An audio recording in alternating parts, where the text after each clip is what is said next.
சந்தோ இந்த மாதிரி millet based ready to cook ஃபுட்ஸில் வந்து சாப்பிட்றதுனால வந்து அதோட சத்துக்கள் வந்து முழுசாக நம்ம உடம்பு கிடைக்கிறது இல்லை அப்படின்னு சொல்கிறாங்கல்ல, அது எந்த அளவுக்கு உண்மை? ஜென்ரலாகவே வந்து மில்லட்ஸில் வந்து ஆன்டி நியூட்ரியன்ட் ஃபேக்டர்ஸ்ன்னு சொல்லக்கூடிய டேனின், பைட்டேட்ஸ், ஆக்சலேட்ஸ் அப்படின்ற ஆன்டி நியூட்ரியன்ட் ஃபேக்டர்ஸ் இருக்குது.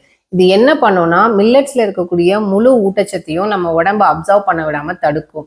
ஸோ நம்ம என்ன மாதிரி ப்ராசஸ் பண்ணி அந்த மில்லட்ஸை கன்சியூம் பண்ணுறது மூலமாக இந்த முழு ஊட்டச்சத்தையும் நம்ம உடம்புக்கு அப்சர்வ் பண்ணுற பயோ அவைலபிள் ஃபார்முக்கு மாற்ற முடியும் அப்படின்னு பார்த்தீங்கன்னா, ஓவர் நைட் வந்து ஊற வைக்கிறது, இல்லை முளைக்கட்டி சாப்பிட்றது, அப்படி இல்லாட்டினா ஃபெர்மெண்டேஷன் சொல்லக்கூடிய மில்லட்ஸை புளிக்க வச்சு நம்ம சாப்பிட்றது, இந்த மாதிரி ப்ராசஸ் பண்ணுறது மூலமாக மில்லட்டில் இருக்கக்கூடிய முழு ஊட்டச்சத்துக்களும் நம்ம உடம்புக்கு அப்சர்வ் பண்ணக்கூடிய ஃபார்மேட்டுக்கு மாற்றி சாப்பிட முடியும். பட் இப்போ இருக்கிற காலகட்டத்தில் எல்லாருனாலையும் இந்த ப்ராசஸ் பண்ணி சாப்பிட முடியுமா அப்படின்னு கேட்டிங்கன்னா அது கொஞ்சம் கஷ்டம்தான். ஸோ அதுக்காக நீங்கள் millet ready to cook millet products வந்து சாப்பிட்டா நல்லது இல்லையா, கெட்டதா அப்படின்னு நினச்சிங்கன்னா கண்டிப்பாக கிடையாது.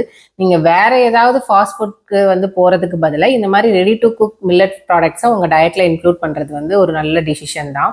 பட் ஒரு சிலர் வந்து இதில் கொஞ்சம் கவனமாக இருக்கணும். அது யாருன்னு பார்த்தீங்கன்னா, இந்த டைஜஸ்டிவ் சிஸ்டம் வந்து ரொம்ப சென்சிட்டிவாக இருக்கிறவங்க இந்த மாதிரி ரெடி டு குக் மில்லட் சாப்பிடும்போது டைஜஷன் இஷ்யூஸ் வர்றதுக்கு சான்சஸ் இருக்குது.